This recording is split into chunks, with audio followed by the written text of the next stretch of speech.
Hello again. As you know, I am Eli, the computer guy. Today we're going to be doing an overview of the Mac OS X Yosemite operating system. And man, is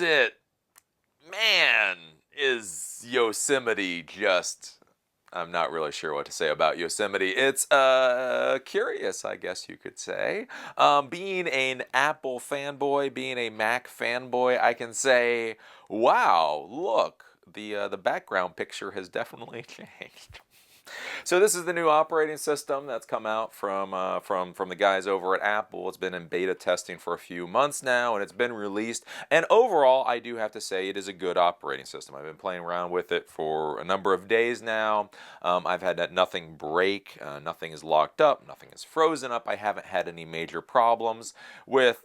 And in the IT world, in the technology world, that is always definitely a win. On the other hand, there doesn't seem to be a lot of modifications with Yosemite that most of us would care about. There's supposed to be better notifications and better spotlight, and they have a dark mode or something, where basically, the colors are a little bit different. But most of the functionality of Yosemite really isn't much different than anything that you would normally deal with Mac OS, and so it's basically the same. The one thing that they did come out with Yosemite that I was in uppercase letters excited about before I actually started to play with this is something called Conituity. And Conituity is an amazing idea. Conituity is like a geek chic, sexy idea. When you hear of continuity and you grasp what they're trying to talk about, it sounds like the most amazing thing since the frickin' USB drive. Until you play around with continuity for a few days and you realize it's a bit half-baked. And so the idea with continuity, and again, this is a really cool idea. The idea with continuity is that you can bounce between your different Apple products and be able to transition the tasks for what you're doing. So if I have a web page open on my MacBook Pro, the idea is I can simply pick up my iPad, click on an icon, and it will be able to read the information from the MacBook Pro and bring me to the web page that I was looking at. So let's say I want to go to a restaurant with my wife. So I'm looking at my MacBook Pro and I go, oh, this looks like a nice restaurant. But then my wife is, I don't know, off in the kitchen doing something, and she says, oh, show me the website. Instead of having to go to my iPad and type it all in and all that kind of stuff, what I can do is I can just pick my iPad up, be able to click the continuity button, and then the web page that I was looking at on my MacBook Pro shows up on my iPad. I can walk over to her and show her what's going on. Or let's say I receive an email from somebody. So I have my iPhone and I receive an email from somebody. I can read it, realize I have to respond, and instead of having to respond on my iPhone, I can just walk over basically to my MacBook Pro, click on an icon, it will read from the iPhone what is going on with the iPhone, and then bring up the email message on my MacBook Pro with nothing more than a simple click, and then I can respond. So the idea is it's supposed to be creating the seamless transition where you're focused on your tasks, not on the hardware. So it's no longer iPhone-centric or iPad-centric or Mac-centric. It is task-centric. I am doing web browsing, and that's what I focus on. I am web browsing, and I can transition that between any device I want. I am reading and responding to email, and I can transition between any device I want. The reality is, at the end of the day, what I have found is it seems to be a pretty quirky little thing that is very tedious and is a bit handicapped right now because it only seems to be working for Mac apps. So, with that, let us go over and I will show you what's going on with Yosemite, and you can decide. The one nice thing about Yosemite is, again, it hasn't crashed, there haven't been any major bugs, and it is free. So anybody that has a modern Mac, you can just literally download this for free. So even if I am a little snarky because there's not like any amazing new features with it, again, it's free, so what are you really going to complain about, as they say? So let's transition over and I will show you the computer. So The installation process for Yosemite is about as easy as you could possibly want. It is a large frickin' file. It was like five something gigs in size. So the one thing that I will say is if you plan to do the upgrade and you have a slow internet connection, just realize it's like a 5 gig upgrade. So just keep that in mind. But once you finally get it downloaded, you go through the install options. It's a pretty seamless process. There really weren't any issues. And then at the end, basically you get this. So this is, Mac OS X as we're used to. Most of the ways it looks pretty much the same. So I mean, this is the normal little bar, magic bar or whatever that they've had down here forever. Looks basically the same, only it now has that flat feeling versus the stuff that they had before. Otherwise, there's not a lot to it. Now there are little weird quirks for the user interface. So like if we click on Safari, right? So I am used to showing you guys large screens. So basically I go in and I click a website and then I try to bring this to full screen mode to show you guys what's going on. Now before, there used to be a little button over here that allowed me to do that. Now what they did is they modified it so it's this weird little green button now. So you do that. So that's what gets you to full screen.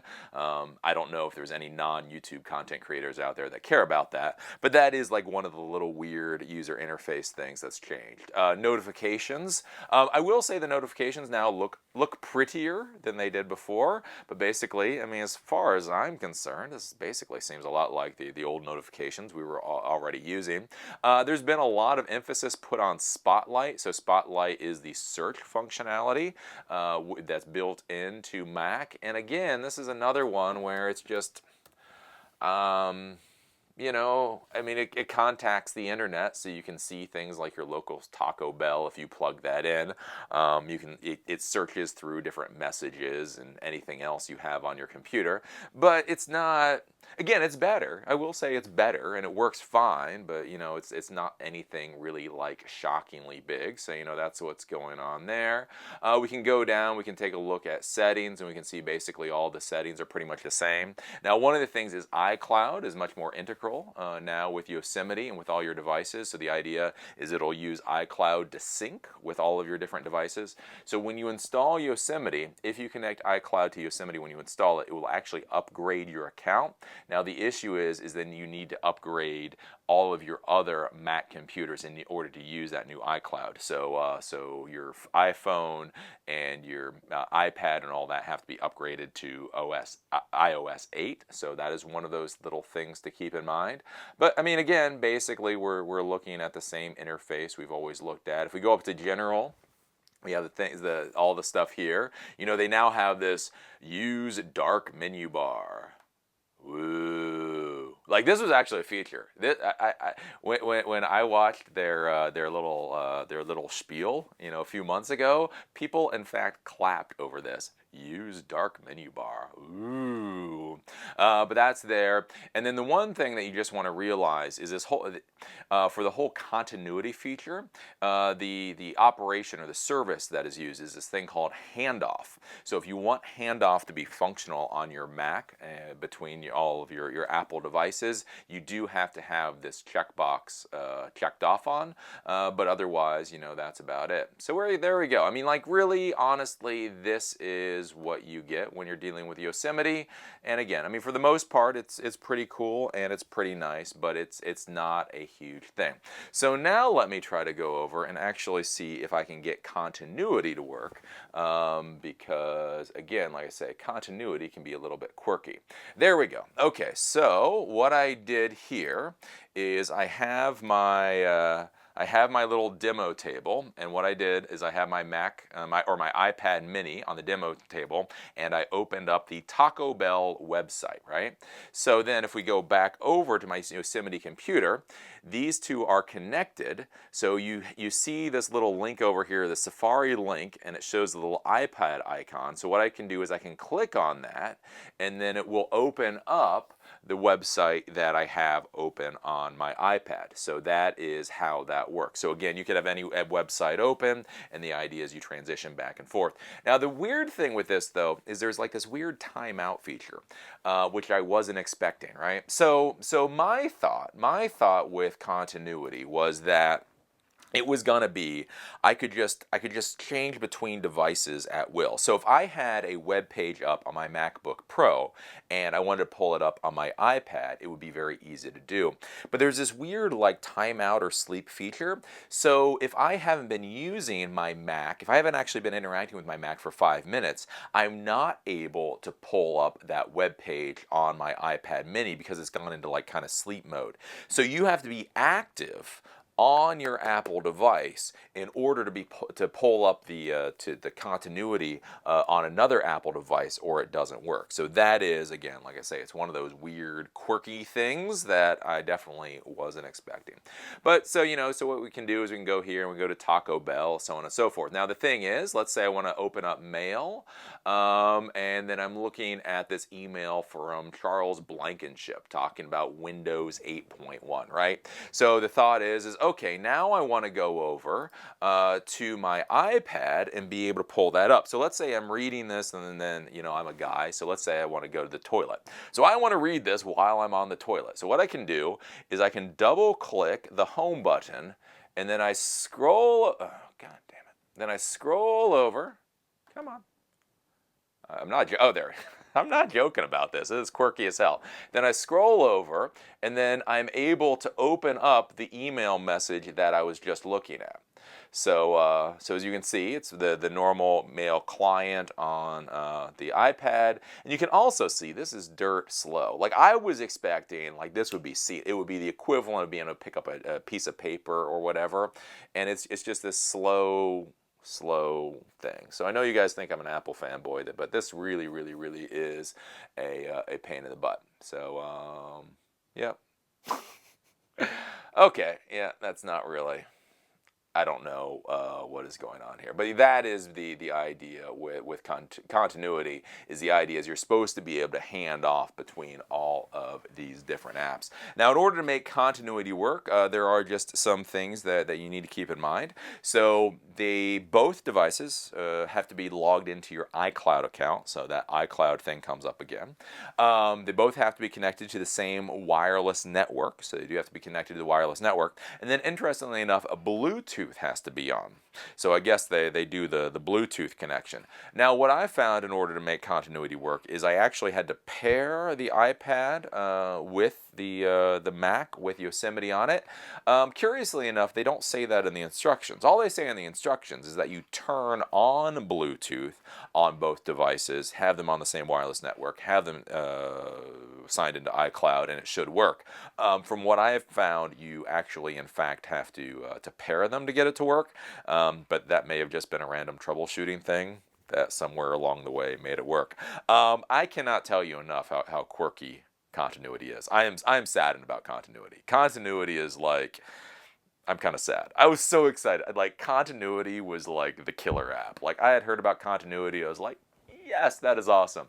But actually, in fact, using it, what I have found is the communication between the device and the MacBook Pro seems to drop willy-nilly. It's not as easy as it seems like it should be. Again, I just showed you where I connected to the Mac, it pulled up the right email, but then it didn't actually display it. It just gave that little circular thing. So there's problems like that. Another interesting thing that I found is if I pull a website up on the Mac and there's a flash update, so you get a little prompt for a flash update, then it won't communicate with your iPad. So yeah, so continuity is barely half baked. Like, Version 3, version 3 of continuity, I think will be really awesome, but otherwise, yeah, not so much.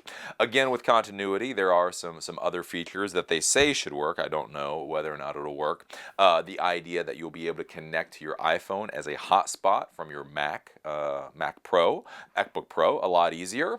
That's supposed to work. I don't know. That you'll be able to receive SMS messages. That's supposed to work. We'll see how it goes. But so far, from what I've seen of continuity, it's about hit or miss, and it's really a lot of misses there. There are some other functions and features of Yosemite that I didn't go into, but again, what I would say is that Yosemite is an iterative update. there's no downside to it. If you're used to using Mac OS X, this is basically the same operating system you've been using for a decade now, just with a couple of improved features. Again, Spotlight, as far as I can tell, it's basically the same with a bit different wrapper. Notifications seem about the different same. I mean, all the stuff about it looks pretty or whatever doesn't really matter to me. The only thing out of Yosemite that I was really excited about was continuity, and that is half-baked, as I would say. So those are my thoughts on Yosemite. If you're interested, download it, play with it. Again, I don't think, I genuinely, from the bottom of my heart, don't think there's any downside with downloading, installing, and playing with it. Just realize all the fancy, cool toys might not be as impressive as they sound.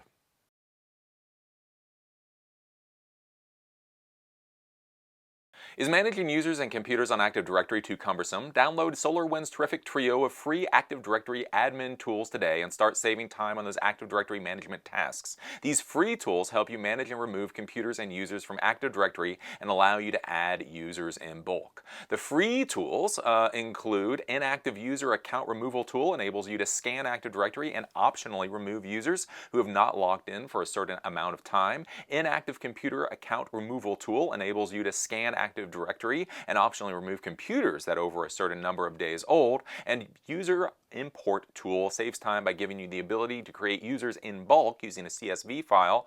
You can even specify the attributes. Also be sure to check out SolarWinds community page, thwack.com, to connect with more than 100,000 IT professionals. So take a look at solarwinds.com for their free and other tools. Plixer.com. Plixer deals with NetFlow analytics software. So NetFlow is a component of Cisco equipment that shows you what's going on at the network layer, what devices are talking to what other devices, what kind of network jitter, all of that kind of stuff. So Plixer has a free piece of software called Scrutinizer. Scrutinizer is a free NetFlow network traffic analysis tool. So if you want to play around with NetFlow, if you want to see what's going on with the network layer and you have Cisco equipment, take a look at Plixer.com. Click on the link below this video. It'll bring you to this page where you can download Scrutinizer, the free NetFlow network traffic analysis tool. Adaxes.com. If you're dealing with Active Directory on a large scale, so you have hundreds of users to add, hundreds of users to disable, so on and so forth, you may want to take a look at Adaxes.com. This is Active Directory management and automation software.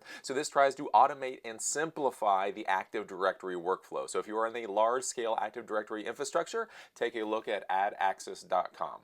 Altero.com, Altaro.com, if you're dealing with virtualization in a Hyper-V environment. So we're talking about Windows Server 2008 R2, 2012, and 2012 R2. Take a look at Altero.com. They have a number of Hyper-V backup solutions. They have the free version, which will back up to 2 VMs for free forever. They also have the unlimited version, starting at only $400 per host. I think this is a very good value. So if you are dealing with Hyper-V virtualization and you need a backup solution, take a look at Altero.com. NerdsWeCanFixThat.com. If you're thinking about starting your own computer services company, but you don't want to have to worry about coming up with a logo and copyright and trademark and all of those kinds of things, you may think about buying into a computer services franchise system. Nerds We Can Fix That is a computer services franchise system. They have 62 franchises throughout the United States. They can franchise in every state other than Hawaii. They also franchise internationally. If you're thinking about starting your own computer services company, you should contact them, fill out the information below, or give them a call. Again, as I will say, franchise systems are great for a lot of people, not so good for others.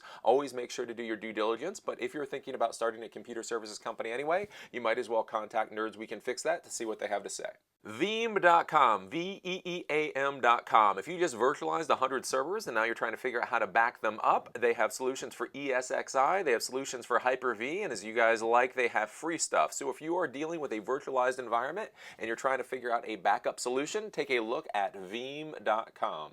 Total Seminars, TotalSim.com. If you're looking for your A+, your Net+, your Security Plus certification, they have video training, practice test, exam vouchers, and more. If you are on the CompTIA track and you are looking for study prep material, study guides, that type of thing, take a look at Total Seminars, TotalSim.com, TotalSem.com. Spiceworks.com. These guys have the free network management software, the free mobile device management software, the free community with millions of users.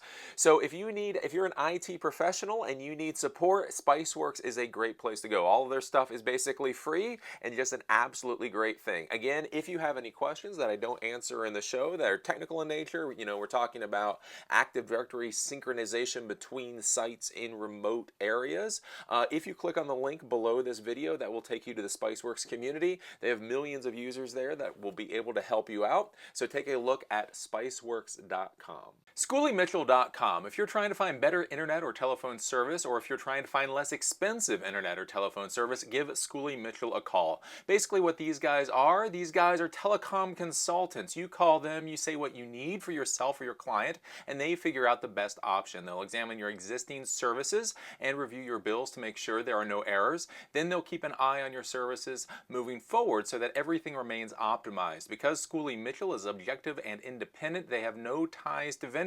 You know they are always your best interests in mind. The best part is there is no fee for their services. The only cost is a portion of the shared savings over a set period of time. If they don't find savings, there is no cost to you. Schooley Mitchell.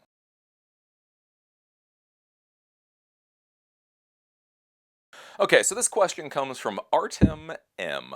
I am planning to get the following certifications: installing and configuring Windows or Server 2012 R2, administering Server 2012 R2, and configuring Server 2012 R2.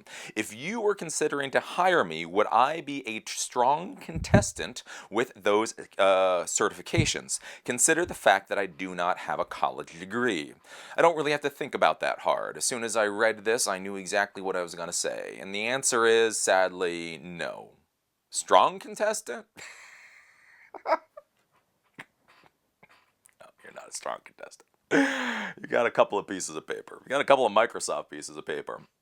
And although I am honestly angry at Microsoft right now, those are actually probably the most valuable pieces of paper you can have. But at the end of the day, they are simply pieces of paper. Would you be a strong contestant? Absolutely and utterly not. What you need is experience. Experience, frankly, trumps everything else, right? I say it time and time and time again. So what I would say with you is you should go out, as I've talked about before, look for nonprofit organizations, church groups, school groups, all those kind of things. A lot of the times they have very high quality equipment, but they have zero money for maintenance. So if you come to me and you say, I have 6 months experience being a senior administrator at the Boys and Girls Club headquarters or something, I'll go, wow. Okay, I'm going to listen to what you have to say. Plus, you have these certifications, these pieces of paper. Then I will listen to what you have to say. If you just come to me and have these pieces of paper, you're almost worthless. Because one of the issues that you guys don't realize is the biggest thing with dealing with technology in the real world is understanding its place. What is an active? It's not simply what is an Active Directory server from the concept of how do you promote an Active Directory server, or how do you demote an Active Directory server, or how you turn it into a cluster. But it's more the idea of simply grasping that an Active Directory server is something that you will use for centralized security, and that will make your life better. It's like you have to viscerally understand what's going on with this equipment in order to maintain it and deploy it and all of those kind of things, and that only comes about with experience. It really does. I mean, I went through my MCSE program before I had been in the IT world, and that was the biggest problem. I mean, I didn't understand it. What is domain trust? Like, explaining domain trust to somebody who's never actually worked in the IT world doesn't make it was worthless. I memorized it. I passed the test. I didn't know what the hell they were talking about, right? So you need experience. So if by all means, go out and get these pieces of paper. Again, I like Server 2012. Even after Micro stopped, I still like Server 2012. So definitely get these certifications. Microsoft is the best certification to get the general level in the IT world. Again, there's Linux stuff and there's Cisco stuff. That's fine to go to next, but when you want that base level certification, Microsoft is the one that's most likely to get you a job. So do these tests, get this certification, but while you're doing it, get experience. Have experience that you can put on the resume, again, even if you are not getting paid. That will make you a strong contestant. A couple of pieces of paper, man, everybody in the damn world has a couple of pieces of paper. Okay, so this question comes from Justin G. Eli, we have a 380-seat theater on the Oregon coast. Recently, we've been receiving more requests for Wi-Fi access in the theater. We currently have Wi-Fi set up in the admin office, but it only covers the lobby. You can access Wi-Fi in the theater, but it's weak and not reliable. Can you recommend an extender that could accommodate our needs? The maximum number of simultaneous users would be 20 to 30. So, these guys have a movie theater, a theater of some sort. They want to be able to give people that come to it access to the Wi-Fi, and currently they probably have some crappy ass little Linksys or whatever wireless router. So they're trying to figure out what would be the better option for them. So the first thing that I would say, and again, whenever we start talking about networking and technology and all that, there are very specific words for very specific things, and an extender is not what you are going to want. So an extender, basically what that does is it amplifies the signal, or some extenders will repeat the signal for a wireless access point that you already have, and that's not what you're going to want in this situation. Basically what you're going to want in this situation is a far better wireless access point than you're using. So what you're going to do is you're going to go out and buy just a wireless access point, not a wireless router, just a wireless access point, plug that into the router that you have, and voila, away you go. Now you may have to position this wireless access point, especially if you have something like a theater, right? So whenever you have a wireless access point, the wireless signal goes out as a bubble. So like if you have a big theater and then the admin office is here, and you put the wireless access point in the admin office, it means it'll do a bubble for the theater, and then it will go outside the theater, but it might not have the coverage you want. So one thing, you may have to move this wireless access point around a little bit to find where it gives coverage for the entire theater. So remember that the wireless access point, the signal goes out as a bubble, or if it's directional, it goes out in a specific direction. So just kind of keep that in mind. Now, so I'm telling you, going to go out and buy a wireless access point, but it's very important that you buy the good quality wireless access point. So when you go out to buy networking equipment, there's different qualities. There's generic crap, there's consumer crap, there's small business, and then there's the normal business or the enterprise equipment, and that is what you are going to be needing for this particular wireless access point. The reason is because there is brain power within wireless access points. There are antenna. There's a lot of equipment that makes up a wireless access point, and there's a reason why a Linksys wireless access point costs you $50 and a Cisco wireless access point costs you $600 or $700. It's not that Cisco is ripping you off. They probably are making a better profit margin than Linksys, but that's not it. It's that Cisco wireless access point can deal with a lot more connections, being able to be a lot more stable than your Linksys. So like a lot of the Linksys equipment, or a lot of that consumer grade wireless equipment, actually in fact cannot support very many simultaneous connections. Way back when I was looking, I was buying a lot more wireless access point. I looked at some of those consumer grade wireless access points, and they could actually only in fact handle 10 connections at a time. So if you put this wireless access point out there and 40 people could see it, you would have lots and lots and lots of problems, because the brain power, the antenna, all the equipment in that wireless access point could only support 10 people at a time. So when it got overloaded, all kinds of flaky stupidness would happen, right? So that's why I always sold Cisco equipment for businesses and my better clients, because you didn't have to worry about that. It could support a tremendous amount of users. You didn't have drops, you didn't have problems, you didn't have slowdowns. You installed it, it worked fine. So what I would say is the Cisco line has something called the AeroNet series. So what I would argue is you should probably go and look at getting a Cisco AeroNet, a wireless access point, and I think you'll be pretty happy. So the Cisco AeroNet wireless access points, you can buy them with a GUI interface. So that's how I used to administer them.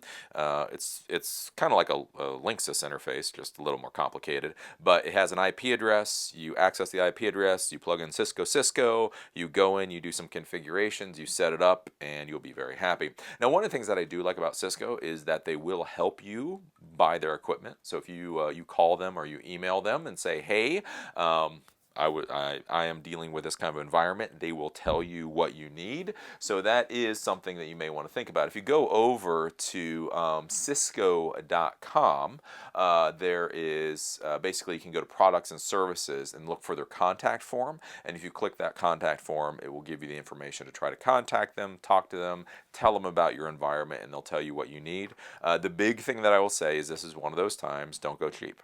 If you can't afford Cisco, don't buy anything, right? Because again, your users, it's just going to be bad. A lot of people, again, they try to go with that $100 or that $50 access point. It can't support the users. Then you spend $50 or $100, and then your users are pissed off, and then it's all bad. Expect to pay $600-700. Maybe $500 to $700 for your wireless access point, and then you'll be pretty happy. So go to Cisco.com, ask them what you need. Once you figure that out, go to Newegg.com. You can buy Cisco equipment there, and you should be happy.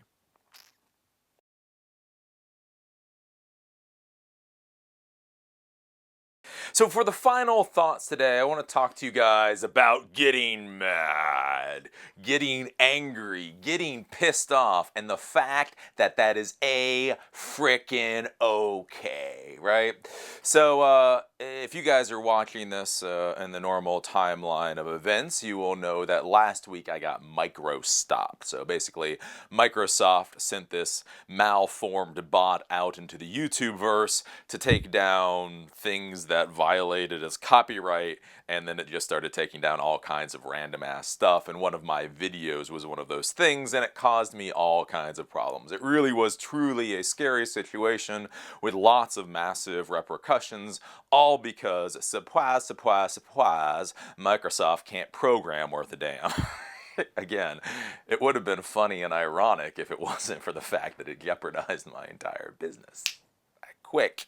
And so last week I did 2 videos. Well, mainly I did 1 video talking about this whole thing, micro-stopped, and it was only 15 minutes long because I could only upload a 15-minute long video, and during it you could see that I was visibly pissed off, that I was visibly angry, that I said some insults that may have not been fully justified, so on and so forth. And so I've heard from some people saying, this is below you, Eli the computer guy. Eli the computer guy, you shouldn't swear, and you shouldn't get angry, and you shouldn't get pissed off, and you insulted other people, and this just puts you in a lesser light. Now, the first thing I will say to most of those insults is I believe those were, as what I call them, Balmer trolls, or I suppose they've become Nadala trolls now. They're these weird Microsoft trolls that always seem to show up whenever anybody is lambasting Microsoft, and they always say things in like weird ways that nobody else says things. Like, I'm used to trolls. Like, trolls do trolly things,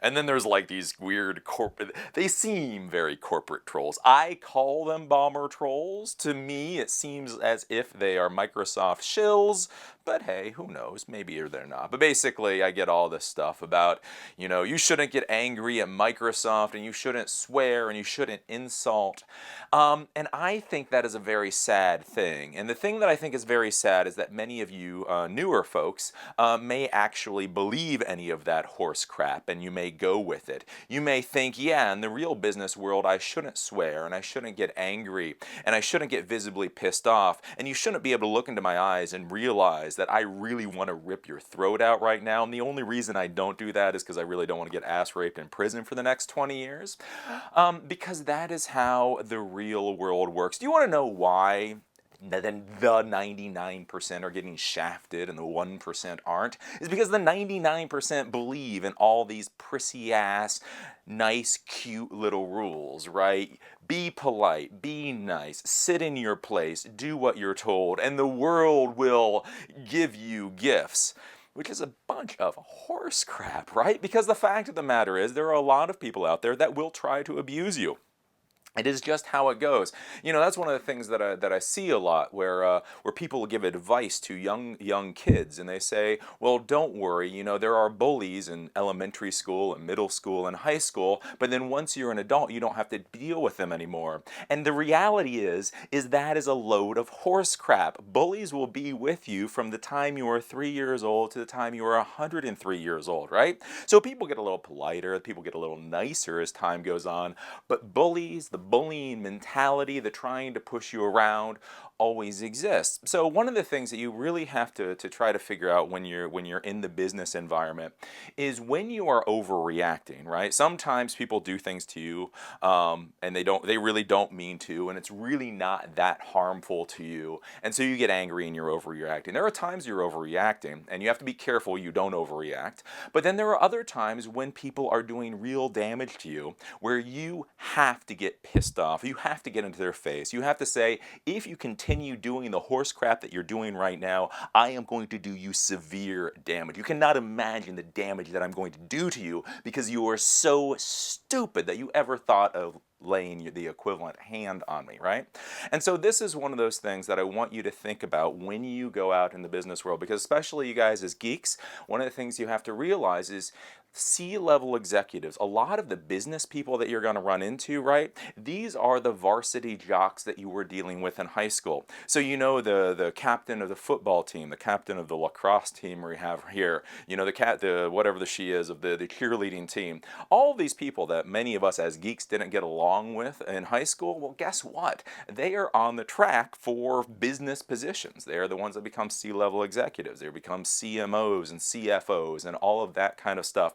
And one of the ways that they get ahead is by being aggressive to other people, pushing people, continually pushing people to see what they can get out of you. And the thing is if you're a normal geek, a lot of geeks, you know, they're introverted, they try to be nice, they try to play by the rules. The idea is, okay, if I am nice and I play by the rules and I stay in my little cave, nobody will screw with me. And then the C-level executives and these type of people realize, hey, this person doesn't want to get aggressive at all, so I'm going to come and keep pushing them for more and more and more and more and more. And if you don't get pissed off, if you don't get angry, if you don't put these people in their place, it is just going to keep happening. So I don't give a damn how big Microsoft is. I don't give a damn how much money Bill Gates gave to anybody or Nadal or Obama or any of that. If your company attacks my company, I am going to tell you what a gigantic piece of crap I think you are. And what you find out in the real world of life is people back off. You know what I'm saying? I mean, that was one of the things, you know, I was taught as a kid, you know, you shouldn't get into fights and you shouldn't punch other kids because that's violence and violence escalates to violence. And there are two points in my life when I was a child. There was the point when I didn't know how to fight, and then there was the point when I learned martial arts and I beat the crap out of people. And the interesting part to realize is after I beat the crap out of a couple of people, nobody else ever screwed with me again, right? Because if they know that you're going to be aggressive to them, they back off and they're like, maybe we will think twice about this in the future. So think about that again, like I say, in your business lives, because I've seen this time and time again with professionals where truly, I mean, good, highly qualified professionals are like, I don't understand.